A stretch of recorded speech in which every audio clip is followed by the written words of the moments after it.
Sejumlah pasien dengan penyakit tak dikenal berdatangan ke Rumah Sakit Pusat Wuhan Seorang awal pasien Desember pertama kasus virus 2019. corona di Cina berhasil ditemukan. Pasien Dua warga tersebut Indonesia diketahui yang berusia positif 55 terinfeksi virus tahun dan corona berasal disebut dari telah melakukan provinsi kontak Hubei, Cina. dengan warga negara Jepang. Dan Dinas warga Kesehatan Jepang Kabupaten ini Gunung Kidul, Yogyakarta memastikan satu warganya yang positif COVID-19 kondisinya membaik. Warga Harjo, Kecamatan Worosari, Kabupaten Gunung Kidul, Yogyakarta menolak gedung di wilayah mereka dijadikan tempat karantina dan isolasi pasien COVID-19.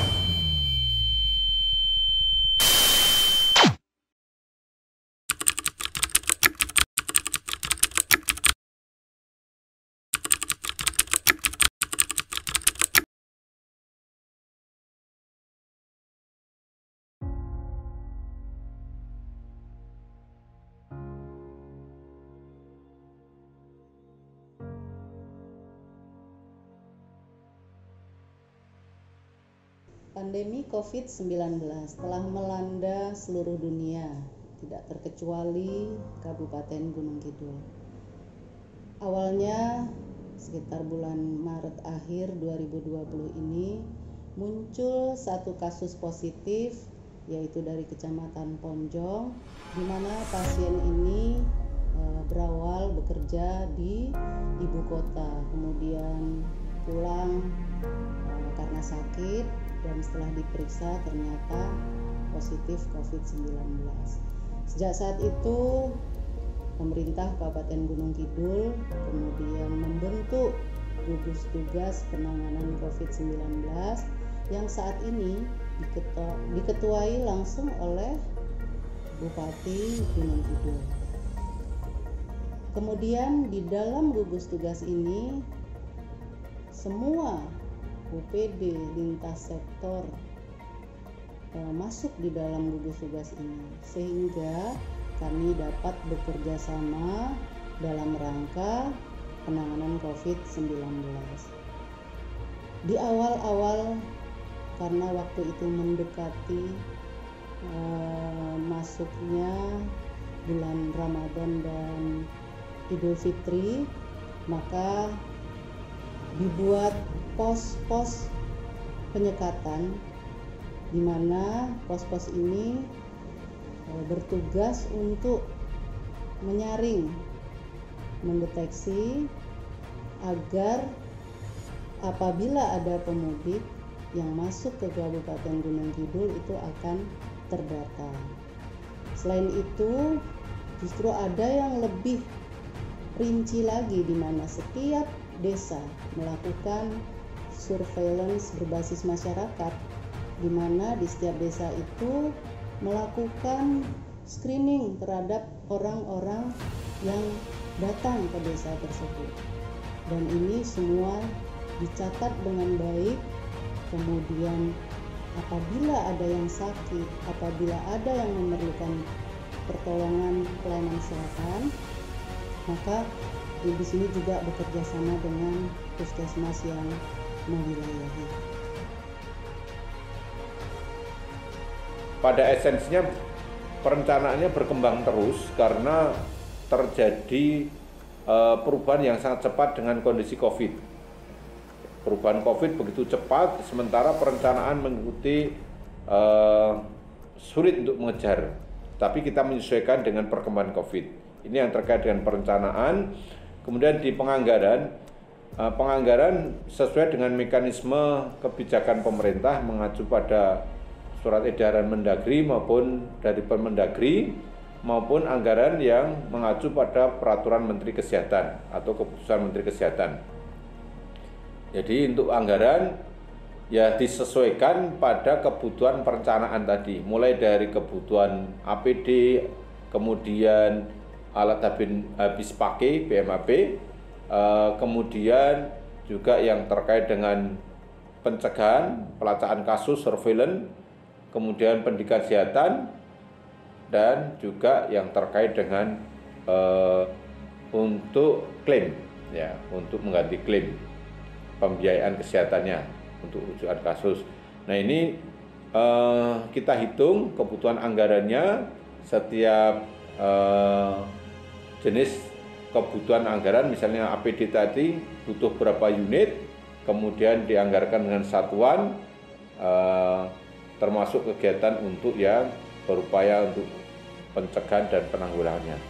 Nah, yang jadi kendala di anggaran adalah mengacu pada standar.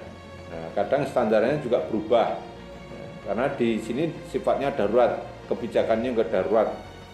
Yang terkait ini juga perencanaan berubah, anggarannya juga berubah.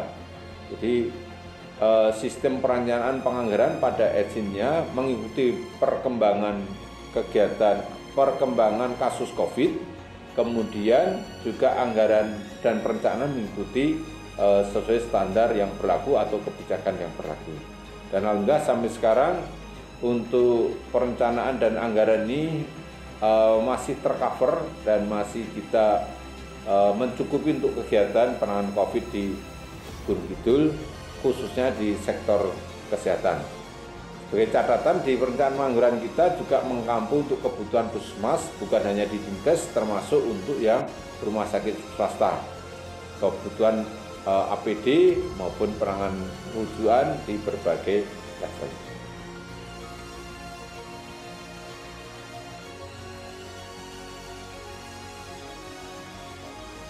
Dalam rangka pencegahan dan penanggulangan COVID di Kabupaten Gunung Kidul ini, beberapa langkah telah dilakukan oleh Dinas Kesehatan. Ya. Di antaranya adalah pelaksanaan desinfeksi, ya, desinfeksi di tempat-tempat umum yang kita kuatkan dengan surat edaran dari Bupati ya, tentang pelaksanaan desinfeksi di tempat umum. Tempat-tempat umum itu diantaranya adalah di pasar, kemudian tempat ibadah, kemudian juga di fasilitas kesehatan seperti puskesmas, kemudian rumah sakit dan sebagainya. Nah, untuk saat ini dikembangkan bahwa desinfeksi kita lakukan di lingkungan yang ada di tempat isolasi mandiri, isolasi di Wonogomo ya, di isolasi Wonogomo yang setiap hari kita lakukan desinfeksi di sana untuk yang lingkungan rumah maupun lingkungan di dalam rumah ya, di dalam rumah. Kemudian juga kita kembangkan desinfeksi kita lakukan di lokasi yang ada pasien confirm positif maupun juga ada yang rapid positif, tetapi untuk rapid hanya selektif, tidak semua kita lakukan. Untuk media yang kita gunakan selama ini adalah billboard, kemudian ada poster, ada leaflet, ada flyer, kemudian ada siaran radio ya, melalui radio elektronik, kemudian juga kita menggunakan sarana di media-media sosial ya, ada mungkin di melalui Kominfo maupun juga melalui yang ada di Dinas Kesehatan.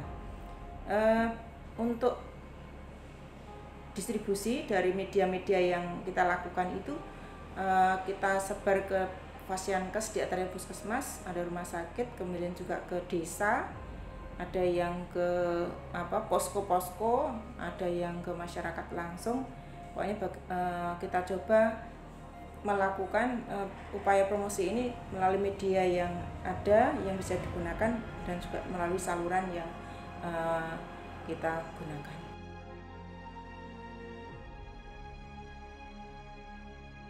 Dinas Kesehatan membuat suatu pelayanan, bahwasanya di layanan puskesmas ini kita awalnya ada screening, terus screening dari pasien yang hadir itu ada dibuat 2 jalur. Yang satu jalur infeksius, kemudian yang satunya jalur non infeksius. Kemudian yang dari jalur infeksius ini kalau diketahui ada gejala ke arah COVID, ini ada penanganan selanjutnya, yang mana kalau memang perlu dirujuk ke rumah sakit, nanti kita rujuk ke rumah sakit. Kalau cuma sekedar pemantauan, nanti akan dipantau oleh puskesmas tempat. Kemudian kalau yang di rumah sakit ini, di rumah sakit di Gunung Kidul ini ada 6 rumah sakit, yang mana di 2 rumah sakit adalah rujukan dengan SK Gubernur. Ini adalah rumah sakit Wonosari sama rumah sakit Panti Rahayu, yang mana di rumah sakit Wonosari dan rumah sakit Panti Rahayu bisa merawat ODP maupun PDP yang perlu dirujuk. Kemudian selain itu kita juga punya 4 4 rumah sakit swasta yang di-SK-kan oleh Bupati, sehingga 4 rumah sakit swasta tersebut juga bisa menjadi rujukan untuk pelayanan COVID seandainya rumah sakit rujukan dari gubernur overload, misalnya di rumah sakit Wonosari maupun rumah sakit Pantirah itu sudah penuh, sehingga akan dirujuk ke rumah sakit swasta yang lainnya. Kemudian di Kabupaten Gunung Kidul juga punya rumah sakit lapangan ataupun rumah sakit darurat COVID yang ada di Rumah Sakit Sabtosari. Dan di Rumah Sakit Sabtosari ini pada awal-awal COVID sudah bisa merawat kasus rapid reaktif. Kemudian berhubung masih dalam perbaikan, off sebentar, kemudian di akhir Juni sudah mulai lagi aktif dan bisa merawat baik reaktif maupun hasil confirm. Jadi untuk pasien yang confirm positif COVID maupun hasil rapid reaktif bisa dirawat di rumah sakit darurat di Rumah Sakit Sabtosari. Kemudian kita juga punya Wisma Karantina Wanagama. Di Wisma Karantina Wanagama ini khusus untuk merawat pasien hasil rapid reaktif, dan di situ kita kerjasama dengan pihak Wanagama dari Universitas Gadjah Mada, dan untuk pasien yang di sana biasanya dirawat sekitar sambil menunggu hasil swabnya ini sekitar 3 sampai 4 hari. Kemudian saat beliaunya selesai dari Wanagama, dari pihak Wanagama memberikan suatu kenang-kenangan berupa bibit pohon, dan ini menjadi prasasti ataupun menjadi sesuatu hal yang positif bagi si pasien, sehingga istilahnya itu sejarah untuk pengetan gitu, sehingga dan itu menjadi sesuatu hal yang positif bagi pasien-pasien yang lulus ataupun habis dirawat di Wanagama.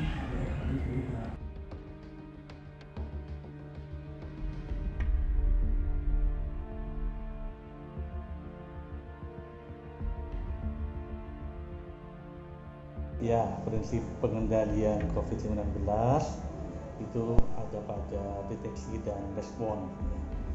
Dan kemudian teman-teman puskesmas nanti mendeteksi apakah nanti ada ODP ataupun PDP dari sistem yang ada itu. Kalau yang klinis, teman-teman mungkin bisa mendapatkan dalam di pelayanan klinis. Orang-orang yang mengalami gejala-gejala, kemudian dari analisis ada riwayat perjalanan dari daerah-daerah transmisi lokal atau ada kontak dengan orang-orang terkonfirmasi.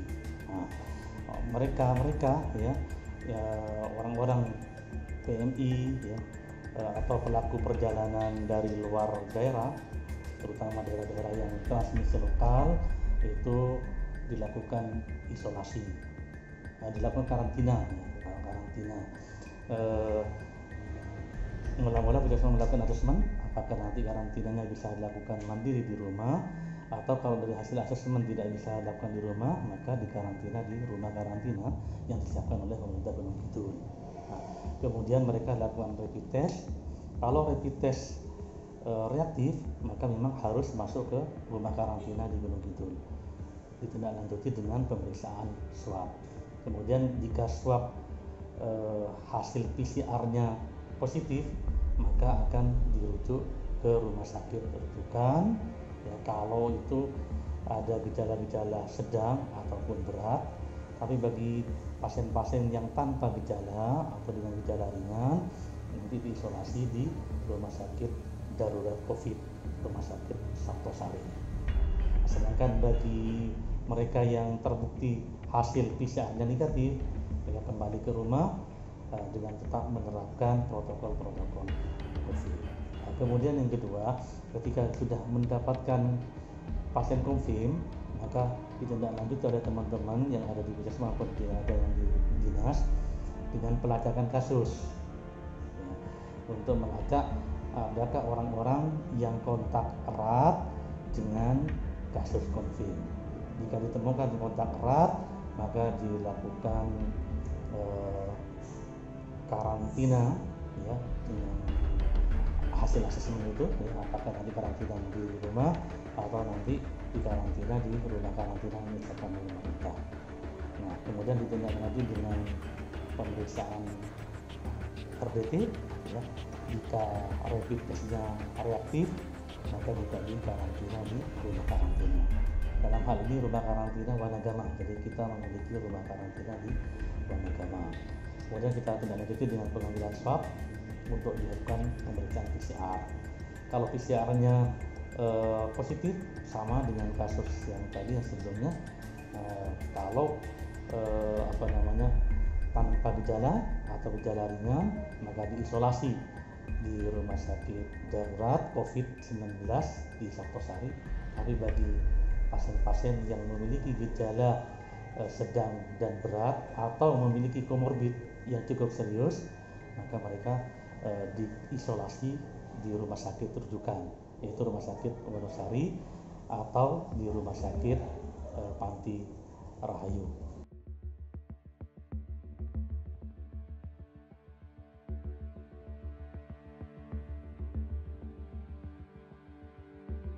Kita sampaikan apa saja yang dilakukan oleh Dinas Kesehatan secara khusus dari bidang sumber daya kesehatan.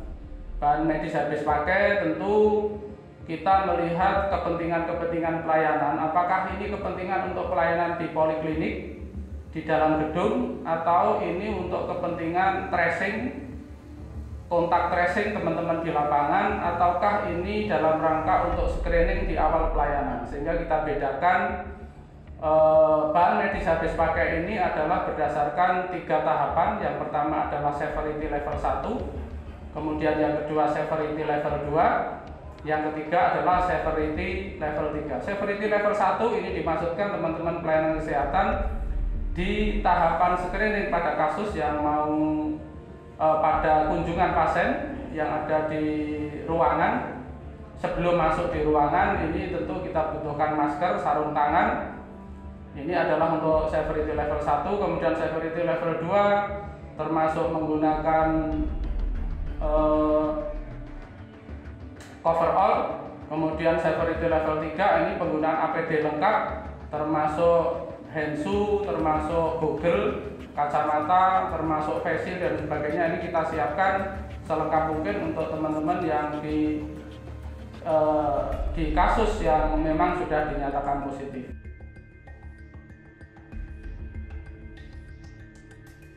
Sekitar bulan Maret di minggu ketiga bersama Kominfo, bersama dengan Bapeda, kemudian mengoptimalkan sistem informasi desa.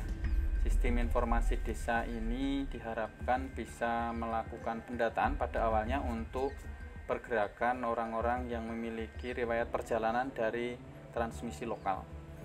Kemudian pada sekitar tanggal 25 Maret kemudian kita sosialisasikan kepada teman-teman desa dan juga teman-teman puskesmas melalui surat edaran Bupati tentang pemanfaatan sistem informasi desa untuk pemantauan pemudik atau pemantauan orang yang memiliki riwayat perjalanan dari transmisi lokal atau luar daerah.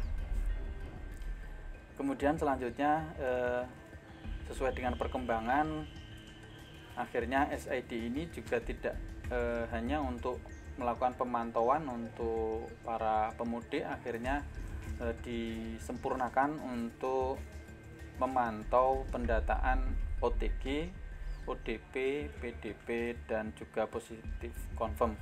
Nah, ini dilakukan bersama-sama dengan teman-teman pemerintah desa dan juga dari dukungan Bapeda dan juga Kominfo. Akhirnya dengan kegiatan ini semua pendataan yang berhubungan dengan COVID bisa kita sediakan dan ini bisa menjadi modal untuk pengambilan kebijakan bagi para pimpinan di tingkat kabupaten.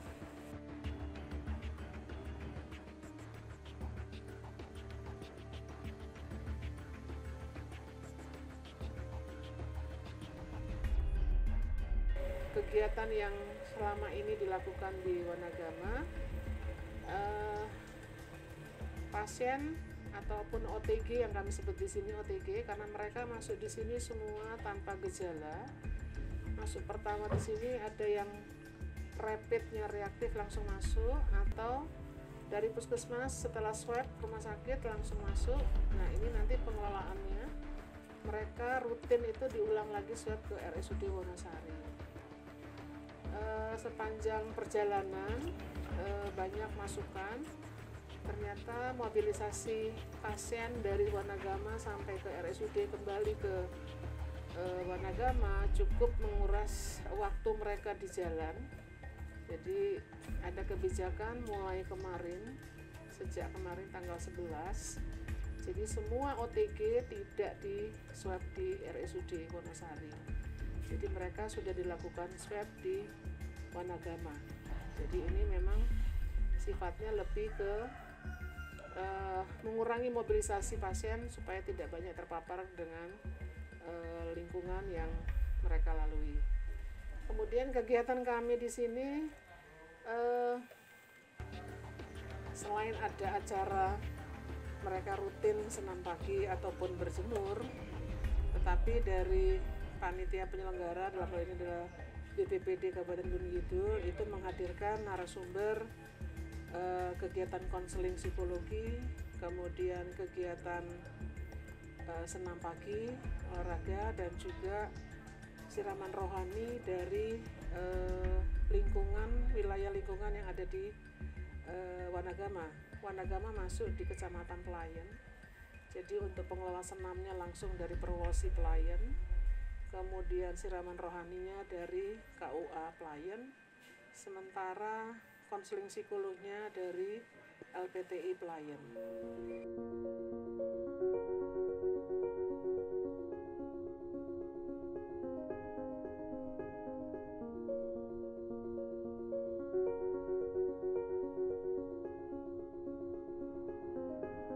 Tentu kita berharap pandemi COVID-19 ini segera berakhir. Namun sampai hari ini kita belum tahu kapan itu akan berakhir. Dan semua itu tentu tergantung kepada kita, kepada pemerintah dan kepada seluruh masyarakat. Kalau kita ingin cepat selesai dalam masa transisi yang sekarang disebut dengan adaptasi kebiasaan baru, maka kita semua harus ikhlas, patuh menjalankan protokol kesehatan, di mana protokol kesehatan ini adalah satu-satunya upaya yang paling bisa kita lakukan dalam mempercepat penyelesaian pandemi COVID-19. Kita tidak tahu kapan pandemi COVID-19 ini akan berakhir.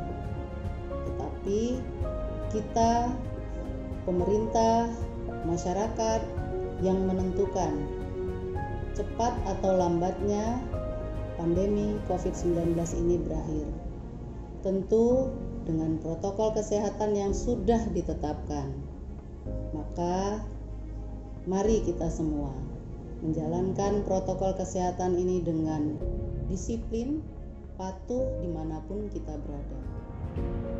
Yang dapat kita lakukan adalah memakai masker apabila kita beraktivitas di luar, kemudian menjaga jarak dengan menghindari kerumunan, dan melakukan perilaku hidup bersih dan sehat, antara lain cuci tangan, kemudian apabila habis beraktivitas di luar, pulang langsung mandi, menyisihkan pakaian-pakaian yang kotor, sehingga kuman yang dari luar tidak terbawa pulang.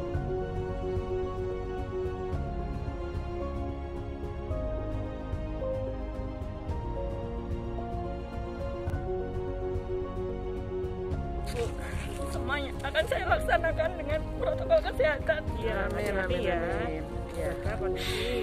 Semoga semua ada hikmahnya. Amin. Ya. Tetap jaga kesehatan. Intinya maafkan teman-teman atau lingkungan yang nggak ramah. Ya,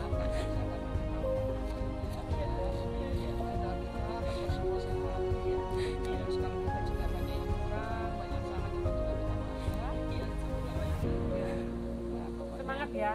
Salam buat Dr. Nuri. Iya. Iya. Dadah Mbak, hati-hati. Iya. Waalaikumsalam.